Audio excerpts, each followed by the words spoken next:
माझ्या अनुपस्थितीत माझी कंपनी पूर्ण कार्यक्षमतेने कार्यरत राहिली पाहिजे, यासाठी मी काय केलं पाहिजे, तर त्या संदर्भात हा व्हिडिओ आहे.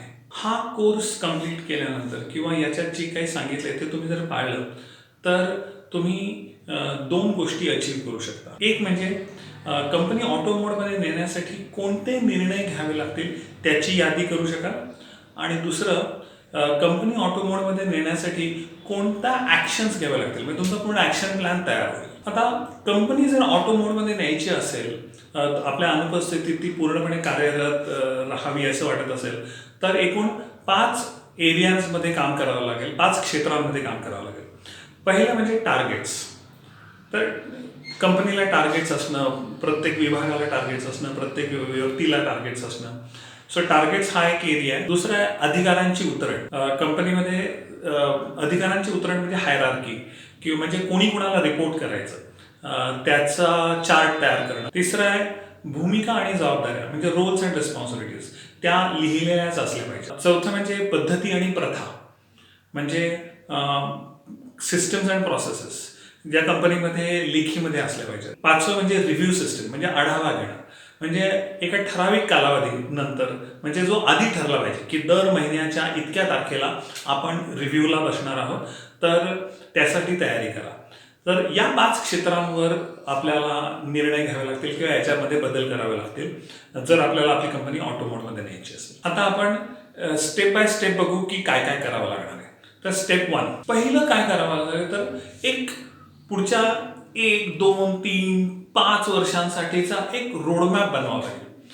आता का बनवायचा, कसा बनवायचा, तो नंतरचा भाग आहे, पण एक रोडमॅप आधी बनवावा लागेल.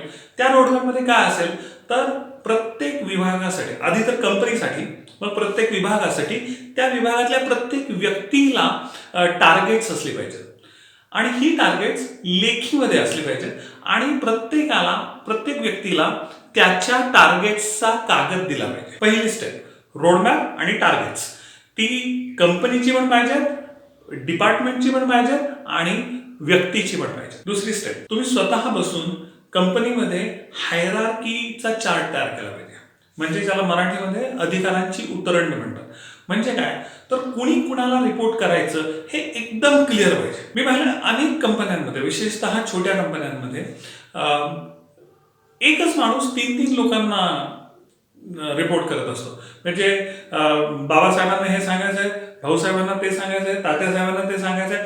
पण जर तुम्हाला कंपनी ऑटो मोडमध्ये न्यायची असेल, तर सगळ्यात मोठं काम तुम्हाला केलं पाहिजे ते म्हणजे प्रत्येकाने कुणाला रिपोर्ट करायचं आणि प्रत्येक माणसाने केवळ एकाच व्यक्तीला रिपोर्ट करणार असेल.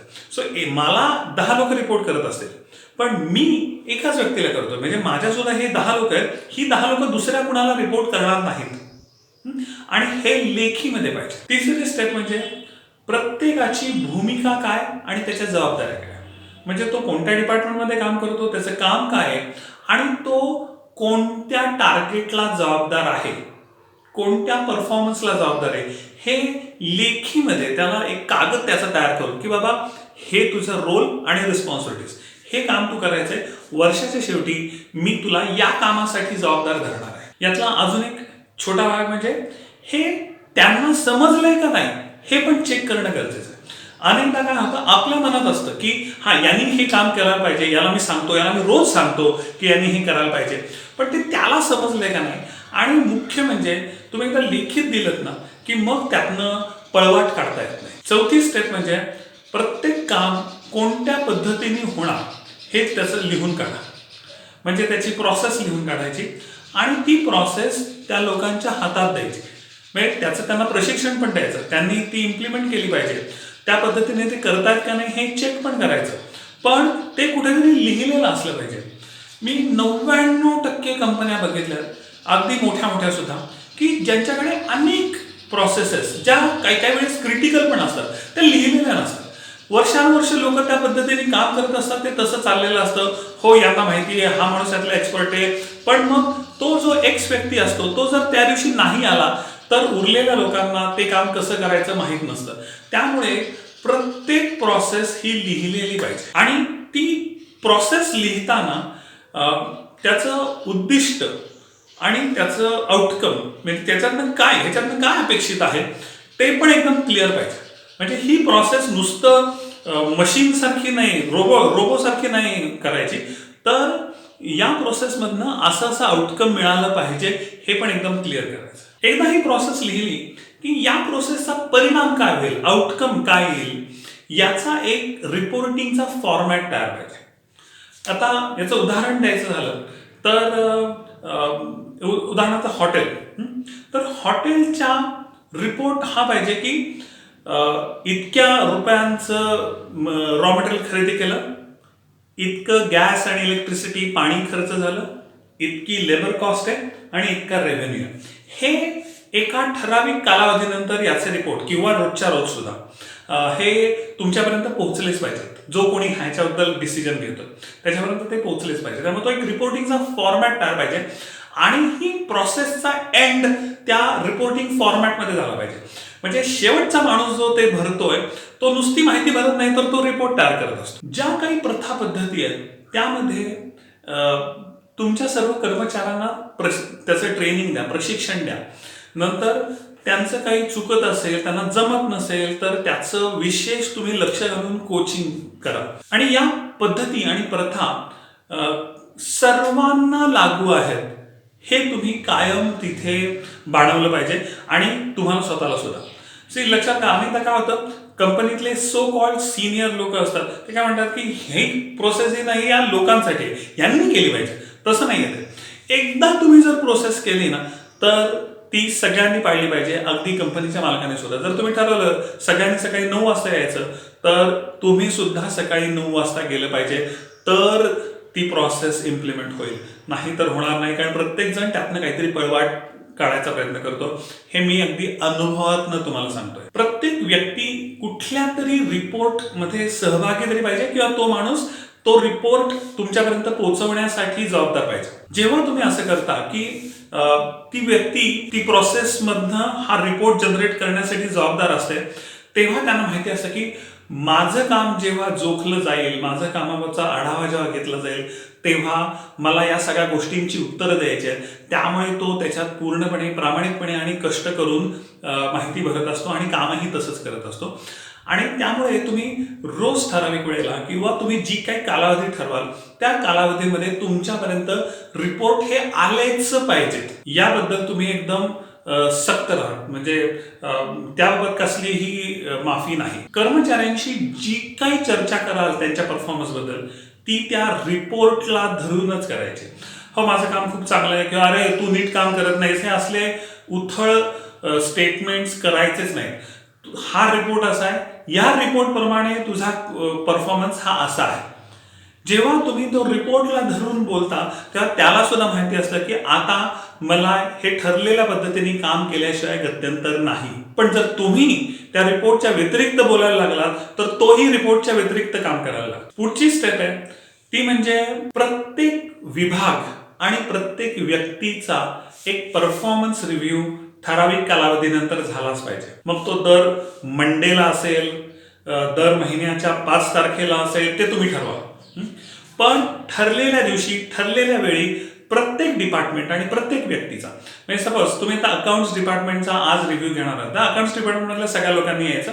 आधी त्यांचा कलेक्टिव्ह रिव्ह्यू होईल आणि मग प्रत्येकाचा इंडिव्हिज्युअल सुद्धा होईल. किंवा तुम्हाला जे लोक रिपोर्ट करतात त्यांचा तुम्ही रिव्ह्यू करायचा आणि त्यांनी त्यांच्या रिपोर्टीशी तीच पद्धत वापरायची आणि पुन्हा हा रिव्ह्यू पूर्णपणे त्या जनरेट केलेल्या रिपोर्टला धरूनच होईल. हे जेव्हा तुम्ही पाळाल शिस्त म्हणून, तेव्हा हळूहळू लोकांना पण त्या सवयी लागतात, कर्मचाऱ्यांना, की आपल्याला या प्रोसेस प्रमाणे काम करायचं आहे आणि आपण या रिपोर्टला जबाबदार आहोत. या रिपोर्टवर प्रश्न विचारले जातात आणि आपली कंपनीतली प्रगती ही या रिपोर्टवर अवलंबून आहे. सर्व कर्मचाऱ्यांना इन्क्लुडिंग तुम्ही स्वतःला जर यात घालू शकलात तर अजूनच चांगलं.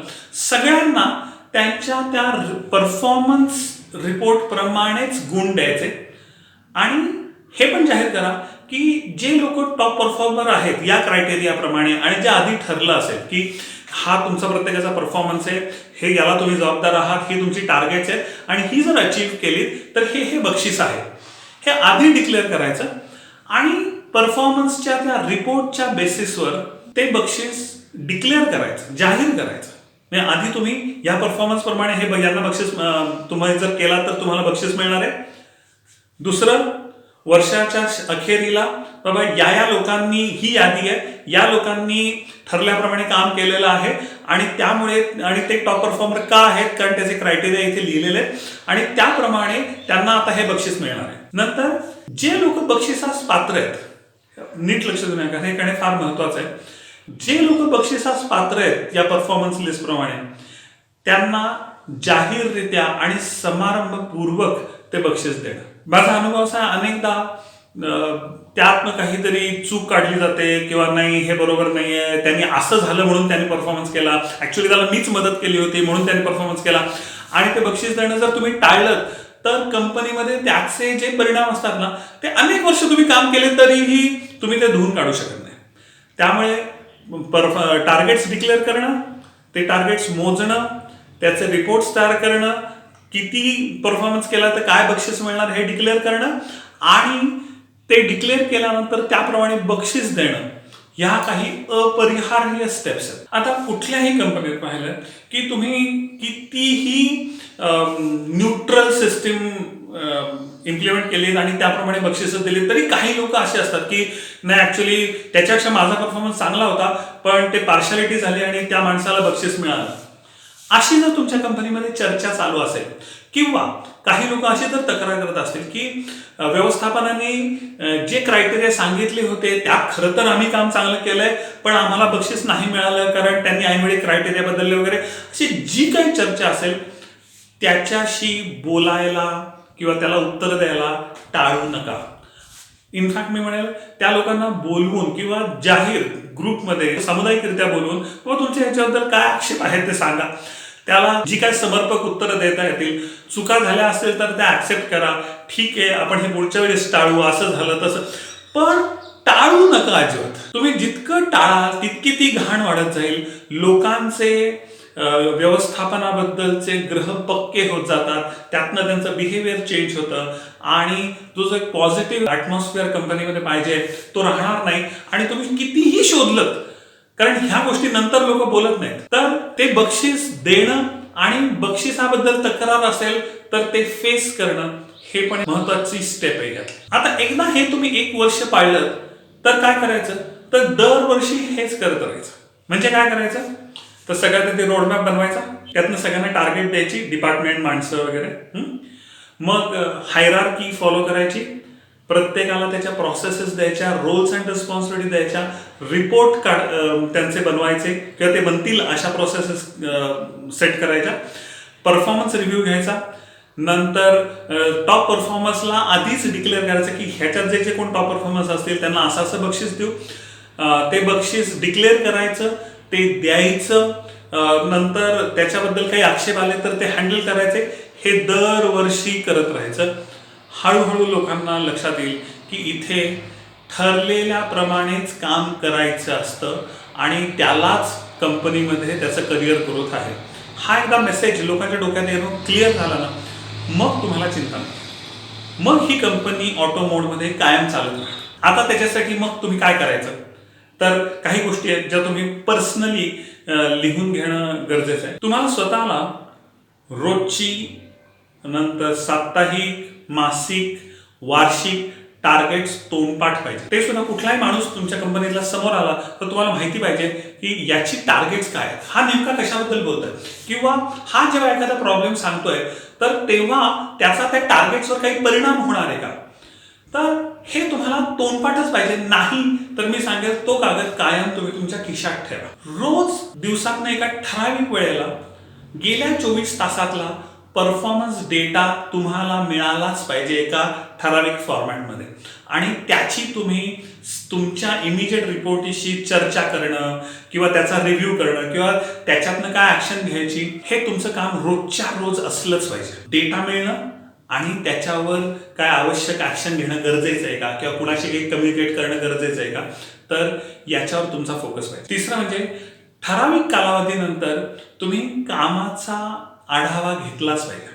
मग तुम्ही ते रोज मॉर्निंग मीटिंगमध्ये घ्या किंवा दर सोमवारी घ्या किंवा महिन्याच्या 1, 2, 3, 4, 5 तारखेला घ्या, जे काय तुमचा रिदम असेल. पण तो आढावा तुम्ही घेतलाच पाहिजे. त्यामुळे तुम्हाला नाही, लोकांना सवय लागेल आणि नॅचरली तुम्हालाही सवय लागते की काय चाललंय, ठराविक कालावधीमध्ये काय फरक पडतोय, कसे ट्रेंड्स आहेत, हे सगळं हाती येतं. चौथी गोष्ट म्हणजे कर्मचाऱ्यांना त्यांचे टार्गेट्स पूर्ण करण्यात काय प्रॉब्लेम येतात ते समजून घेणं आणि त्याच्यावर त्यांना सोल्युशन देणं, ट्रेनिंग देणं, हे तुमचं मुख्य काम आहे. नुसतंच चुका नाही काढायच्या. तर प्रॉब्लेम समजून घ्या आणि त्याला एनेबल करा त्या माणसाला. कारण असं आहे, लक्षात घ्या की तुमची त्याच्याकडनं काही पण अपेक्षा असेल, पण प्रत्येक माणूस काही स्वयंपूर्ण नसतो की त्याला सगळेच स्किल्स असतील, त्याला नॉलेजमध्ये काहीतरी प्रॉब्लेम आहे, त्याला ते कॉम्प्युटर वापरता येत नाही, तो ते एक्सेल नीट शिकलेला नाहीये किंवा त्याला कम्युनिकेशन स्किल्स नाही आहेत. तर ही जी काही त्याच्या गॅप्स आहेत त्या तुम्ही तुमच्या पर्सनल कोचिंगनी फुलफिल केल्या पाहिजेत. आणि तुमच्या हाताखालच्या लोकांनाही हीच सवय लागली पाहिजे की त्यांनी त्यांच्या लोकांची तसंच वागलं पाहिजे. नुसतंच काहीतरी चूक झाली की त्याचे शिवीगाळ करायचं आणि त्याला दोष द्यायचा, याच्याने प्रश्न सुटत नाही. तुमचं जे व्यक्तिमत्व आहे, तुमचं ते ज्ञान आहे, तेवढे ते लोक स्किल्ड नाही आहेत, हे तुम्हाला मान्यच केलं पाहिजे. आणि जेव्हा तुम्ही हे मान्य करता तेव्हा मग तुमच्या लक्षात येईल की बाबा रे, मला असं वाटतं की त्यांनी एवढा परफॉर्मन्स दिला पाहिजे, का त्याचं एवढं कौशल्य पाहिजे, पण तो इथेच आहे. मग त्याला ही गॅप फुलफिल करण्यासाठी काय करायचं, तर मी त्याला कोच केलं पाहिजे. आता तुमच्या अपेक्षेप्रमाणे ते लोक जर काम करत असतील तर काय करायचं, तर सरळ सरळ त्यांचं कौतुक करा. त्या लोकांनी बरं वाटेल की हो, मी राईट ट्रॅकवर आहे आणि माझ्या बॉसेसना कळतंय की मी राईट ट्रॅकवर आहे आणि मी चांगलं काम करतोय, त्यामुळे नॅचरली ते काम करायला उद्युक्त होतं. आता हेही जर तुम्ही करत असाल तर मग काय करायचं, तर मग हेच रोज करत राहा. दर आठवड्याला करा, दर महिन्याला करा, दरवर्षी करा. सतत तुमचं वागणं, बोलणं याच सगळ्या गोष्टींवर फोकस्ड असलं पाहिजे. असं जर झालं तर ओव्हर अ पिरियड तुमची कंपनी 100% ऑटो मोडवर जाईल. कारण तुमच्या लोकांना माहिती असेल तुमच्या अपेक्षा काय आहेत आणि त्यासाठी त्यांनी काय करायचं आहे. धन्यवाद.